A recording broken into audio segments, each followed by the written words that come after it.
আজকের রান্না ঠিক সেই সময়ের জন্য যেই সময় আমার মুড একদম ভালো থাকে না, কিংবা শরীরটা একটু খারাপ লাগছে, কিন্তু কি করি, রান্না তো করতেই হবে। তাই ঝপ করে পাশে তেলে ভাজার দোকান থেকে নিয়ে আসলাম গরম গরম ফুলুরি, বেসনের ফুলুরি।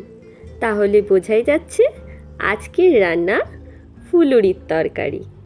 ফুলুরির তরকারি করার জন্য 3টে আলু আমি 4 টুকরো করে কেটে এইভাবে ছাকা তেলে ভেজে নেব। দেখে নেওয়া যাক আমাদের তরকারি করতে কি কি উপকরণ লাগছে। এই তরকারিটি করতে আমার লাগছে কাঁচা লঙ্কা, জিরে বাটা, আদা বাটা এবং টমেটো পেস্ট। আলুগুলি হালকা বাদামি রং আসা অবধি ভেজে নিতে হবে। খুব কম সময়ে এই রান্নাটি দুর্দান্ত স্বাদের ঝটপট হয়ে যায়।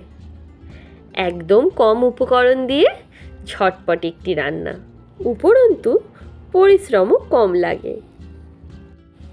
দেখুন, আলুগুলো আমার লাল লাল করে ভাজা হয়ে গেছে।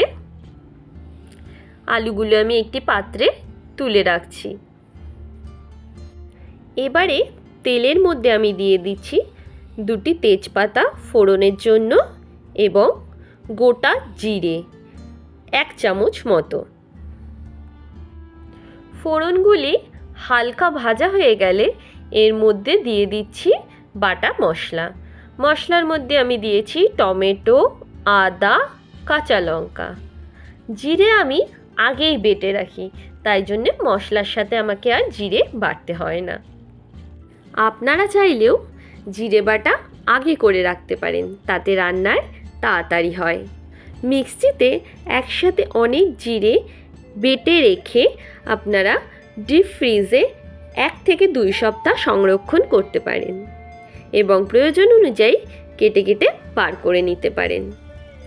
মশলাগুলি তেল ছাড়া অবধি কষিয়ে নিতে হবে এবং এতে এবারে আমি দিয়ে দিচ্ছি স্বাদ অনুযায়ী লবণ। এবারে অ্যাড করছি স্বাদ অনুযায়ী চিনি। চিনি দিচ্ছি প্রায় 1 চামচের মতো, বড় চামচের 1 চামচ। যেহেতু নিরামিষ তরকারি তাই একটু মিষ্টি স্বাদের হয়। এবারে অ্যাড করলাম কাশ্মীরি লঙ্কার গুঁড়ো। যেহেতু কাঁচা লঙ্কার তরকারি করি তাই একটু কাশ্মীরি লঙ্কা দিলে তরকারির রঙও সুন্দর আসে। দিয়ে দিচ্ছি 2 চামচ হলুদ গুঁড়ো।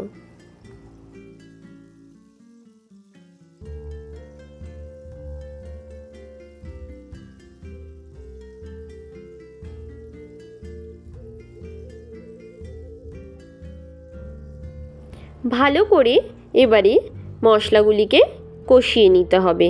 2 থেকে 3 মিনিট কষানোর পরে এর মধ্যে দিয়ে দিচ্ছি জিরে বাটা।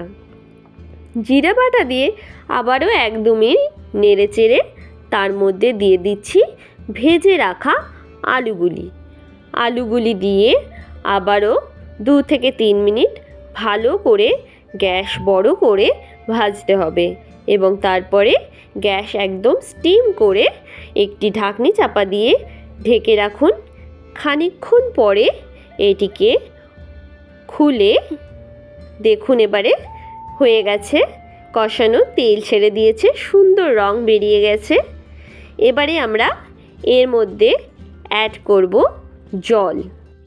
ফুলুরির তরকারিতে একটু বেশি পরিমাণ জল দিতে হয়, কারণ ফুলুরিগুলি অনেকটা জল টেনে নেয়।